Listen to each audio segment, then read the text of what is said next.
മുഹമ്മദ് ഷഹീദ് നമുക്കിപ്പം വിവരങ്ങളുമായി ആദ്യം ചേരുന്നുണ്ട്. ഷഹീദ്, ഏറ്റവും കൂടുതൽ പോളിംഗ് ശതമാനം അത് മലബാർ മേഖലയിൽ മലപ്പുറത്തും കോഴിക്കോടുമാണ്. ഷഹീദ് എവിടെയാണ് നിൽക്കുന്നത്? ആ വാർഡിൽ ഈ ഉച്ച സമയത്തും നല്ല തിരക്കുണ്ടോ?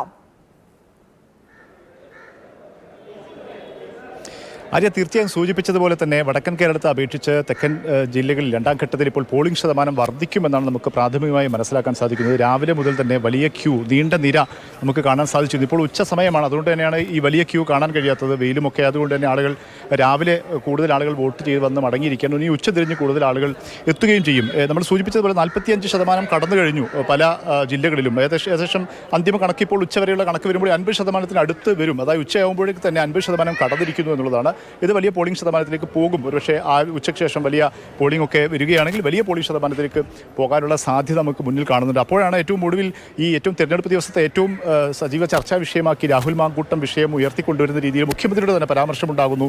അതായത് സ്ത്രീലമ്പടനായ ഒരു ആൾക്ക് വേണ്ടി കോൺഗ്രസ് രംഗത്ത് വരുന്നു. ആ തരത്തിലുള്ള ഒരു പരാമർശമുണ്ടാകുന്നത് തെരഞ്ഞെടുപ്പ് ദിവസത്തെ ആ ദിവസത്തെ ചൂടുപിടിപ്പിക്കുന്ന തരത്തിലേക്ക് കാര്യങ്ങൾ പോകുന്നു. അതിന് രമേശ് ചെന്നിത്തല മറുപടി പറയുന്നു. ഏതായാലും ആ തരത്തിലുള്ള രാഷ്ട്രീയ വിവാദങ്ങൾ നടന്നു കഴിയുന്നുണ്ട്. ഒപ്പം തന്നെയാണ് പ്രധാനപ്പെട്ട നേതാക്കന്മാരെല്ലാം മലപ്പുറത്താണെങ്കിൽ പാണക്കാട് തങ്ങന്മാർ ഉൾപ്പെടെയുള്ള നേതാക്കന്മാർ വോട്ട് ചെയ്ത് കഴിഞ്ഞു. വിവിധ ബൂത്തുകളിൽ വോട്ട് ചെയ്തു കഴിഞ്ഞു. മന്ത്രി മുഹമ്മദ് റിയാസ്, മുഖ്യമന്ത്രി ഉൾപ്പെടെയുള്ള ആളുകളൊക്കെ വോട്ട് ചെയ്ത് കഴിഞ്ഞിട്ടുണ്ട്. അവരെല്ലാവരും ഈ തരത്തിൽ കൂടുതൽ ആളുകൾ, അതായത് ഈ പോളിംഗ് കൂടുന്നതിനെ അല്ലെങ്കിൽ എല്ലാവരും വോട്ട് ചെയ്യുന്നതിനെ പിന്തുണച്ചുകൊണ്ടുള്ള സംസാരവും ആ തരത്തിൽ നേതാക്കന്മാരുടെ ഭാഗത്ത് നിന്ന് ഉണ്ടാവുകയും ചെയ്തിട്ടുണ്ട്. ഏതായാലും ശക്തമായ പോളിംഗ് പുരോഗമിക്കുകയാണ്. ഞാനിപ്പോൾ നിൽക്കുന്ന സ്ഥലത്ത് ഈ പരിമിതമായ ക്യൂ മാത്രമാണ് കാണുന്നത്. പക്ഷേ തൊട്ടടുത്തുള്ള പല സ്ഥലങ്ങളിലും നീണ്ട ക്യൂ തന്നെ നിലനിൽക്കുന്നുണ്ട്. അതിനിടയിൽ കണ്ണൂരിൽ ചിലയിടങ്ങളിൽ വോട്ടിങ്ങിനിടെ ബൂത്തുകളിൽ ചില സംഘർഷങ്ങൾ ഉണ്ടായിട്ടുണ്ട്. പക്ഷേ അത് കൈവിട്ടു പോകുന്ന രീതിയിലേക്ക് പോയിട്ടില്ല. അത് അവിടെ നിന്നും അല്ലെങ്കിൽ അത് പരിഹരിക്കുന്ന രീതിയിലേക്ക് പോവുകയും ചെയ്തിട്ടുണ്ട്. ഏതായാലും അത്തരം ചില ഒറ്റപ്പെട്ട സംഭവങ്ങൾ ഉണ്ടെങ്കിൽ കൂടി പൊതുവെ സമാധാനപരമായി പോളിംഗ് വടക്കൻ കേരളത്തിൽ പുരോഗമിക്കുകയാണ്. സമാധാനപരമാണ് രണ്ടാം ഘട്ടത്തിലെ വിധിയെഴുത്ത്. ഷഹീദ് പറഞ്ഞതുപോലെ രാഹുൽ മാങ്കൂട്ടത്തിൽ വിഷയം അത് ഇന്ന് സജീവ ചർച്ചയാക്കി. അത് മുഖ്യമന്ത്രി തുടങ്ങി.